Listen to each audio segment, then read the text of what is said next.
Hello there. Welcome back to the Garlic Fries and Baseball Guys podcast. Sam Lubman here with Joe Shasky. And don't let this Warriors gear we're wearing fool you. This is a Giants podcast, episode 50 of the Garlic Fries and Baseball Guys podcast. 50 episodes, Shasky, one episode for every home run that Max Muncy hit against the Giants this week, it feels like. But you know what? We don't want to talk about Max Muncy right now because we had some breaking news this morning, Shasky, and that was the news that Giants pitcher Logan Webb was signed to a 5-year, $90 million extension that kicks in starting next year. Really quick, breaking down the numbers there. So next year, he's making $8 million. This could be the first year of the extension. In 2025, he will be making $12 million.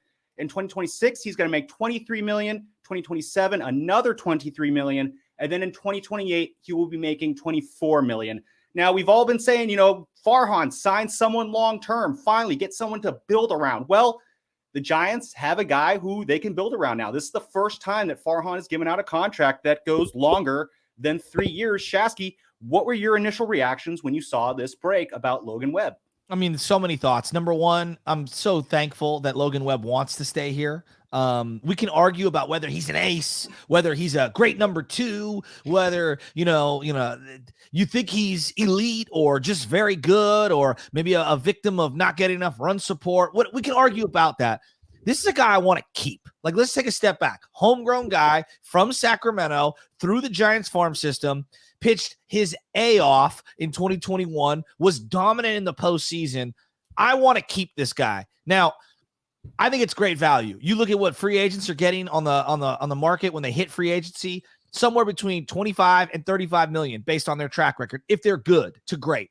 And this is going to be below market value. Plus you're projecting. So 3 years down the line, imagine what we're going to be paying for pitching in free agency. I think this is a great deal on value. I think this is a great deal in terms of rewarding your own. I think this is a great deal for the Giants fans.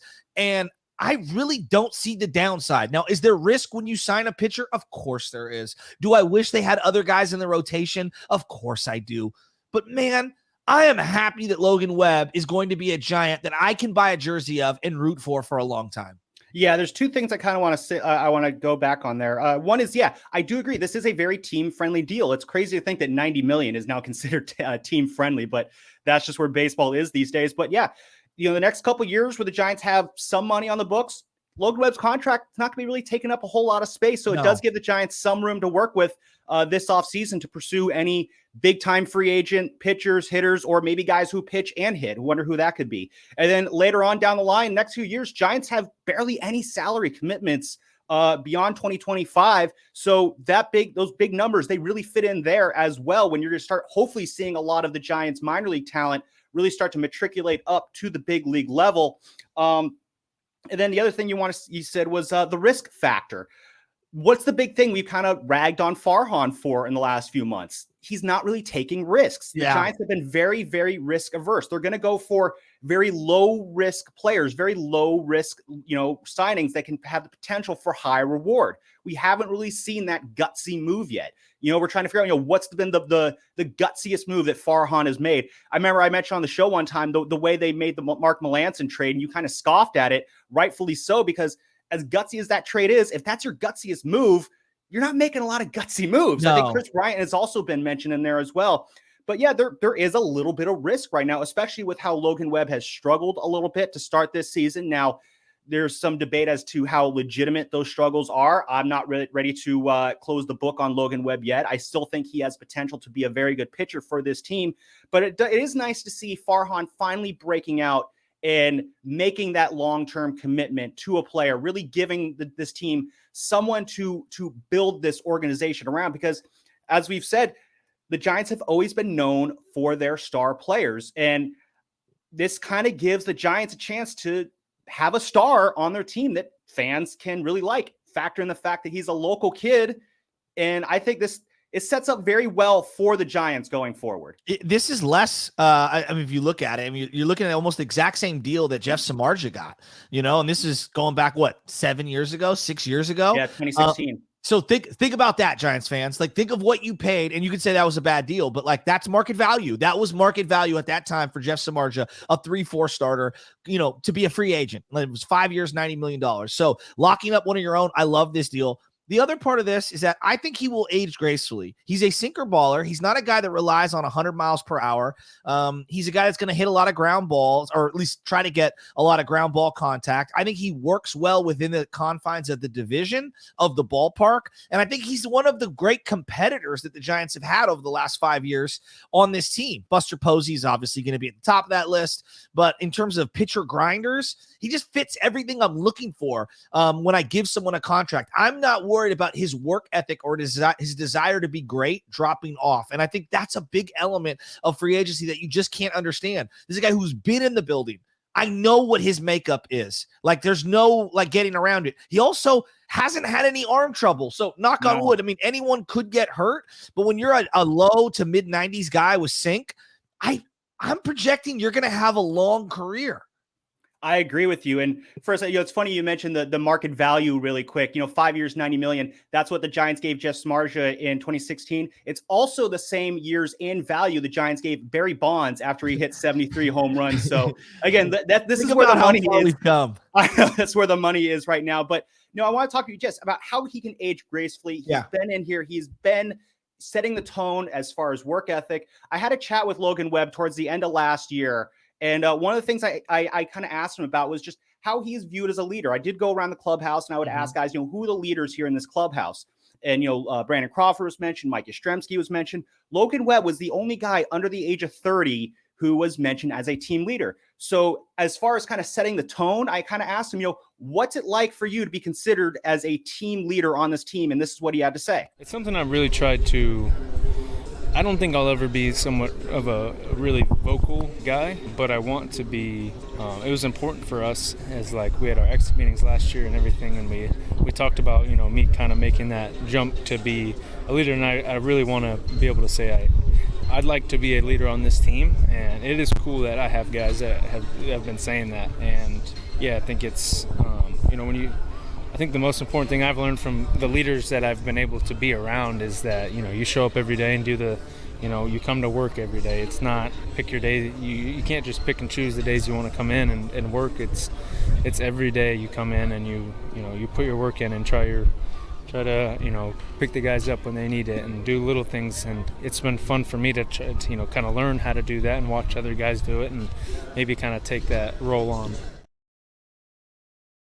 So he's learned from the past leaders. He's played with guys like Buster Posey. He wants to come in. He wants to set that tone, get the little things done. Shatsky, when you have a guy like that on this team who's going to be around for as long as he is, Logan Webb, he has the attitude that I want to see throughout the rest of this roster. That is a guy who wants to show up and win. He's kind of got a bit of an aw shucks attitude about it. He said, he wants to be considered a leader, but he's not a vocal leader. I've heard sometimes that the best leaders are the guys who don't really want to be leaders. The reluctant leaders. The reluctant leader, exactly. Because at the end of the day, there's just a down-to-earthness about them. And you really do see that in Logan Webb because he's not a great ball player. He's a great human being. And when you look at some of the great Giants franchise players in their history, going back to Buster Posey, going back to Will Clark, going back to the Willies, those were guys who set the tone, not just with how they played on the field, but with how they comported themselves off the field and around the clubhouse. And that attitude is infectious. And I think the Giants, so to speak, kind of hit another, home run. I don't know if home run's the right analogy to use for a pitcher, but in terms of having a leader with the right attitude, Giants got a good one. Yeah, he's got a lot of the Matt Cain qualities that I'm looking for. That's right? Good one. Yeah.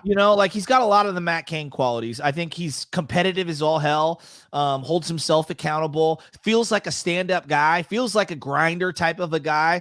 And then I just look at his makeup, the multi-sport athlete in high school, has been in shape, durability. He checks a lot of the boxes that I'm looking for. And I do agree with you on the leader. And it's just nice that someone wants to be a Giant.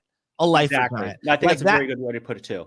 Someone that really wants to be a lifer Giant. And the reason why I like the Matt Cain metaphor, they're very different pitchers in terms of the stylistics. Like Matt Cain was more power pitcher with the curveball. But in terms of we needed one guy to plant the flag to represent the wave of youngsters that we're hoping are going to come through. And Matt Cain was kind of that guy. And maybe Harrison is the Lincecum to his Matt Cain. You know what I'm saying? That's a good way to look at it, actually. Yeah. Is the first one. I don't know. Now, Lincecum was a comet, a meteor, if you will. He was rare. But I really like Logan Webb. Like, you're not going to tell me that this guy doesn't belong in this rotation for the next 5 years in the top 3 slots. He does. And no, I'm excited to see what comes to fruition. I don't know if he'll get run support. I don't know how many wins he'll get, but he's a guy I want to go to war with year after year.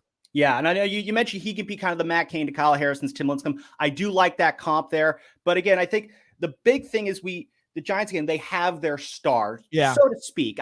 Again, it's kind of hard to say that when he's off to a rough start. We got our guy. Forget star. We got our guy. He's our guy. The guy. And I did ask Logan Webb, do you think you can be kind of, the next guy to kind of follow in the footsteps of some of the other great stars here? And I really liked his answer. Here's what he had to say about that. It takes a lot of consistent years to be able to say, you're the face of a franchise. So I got a long ways to go, but it's something I do look forward to trying to do that, and hopefully someday be able to put my name as one of those guys. I think that's everyone's goal. But yeah, I love it here. I'm from this area, so it's even more special, and it'd be even more special to maybe say I could be. But like I said, I got a long ways to go, and it's almost like every day just show up. And I think that's the first part of the last question too, is like showing up every day and doing your work. And I think when you can start saying you're a leader or a guy that guys look up to, and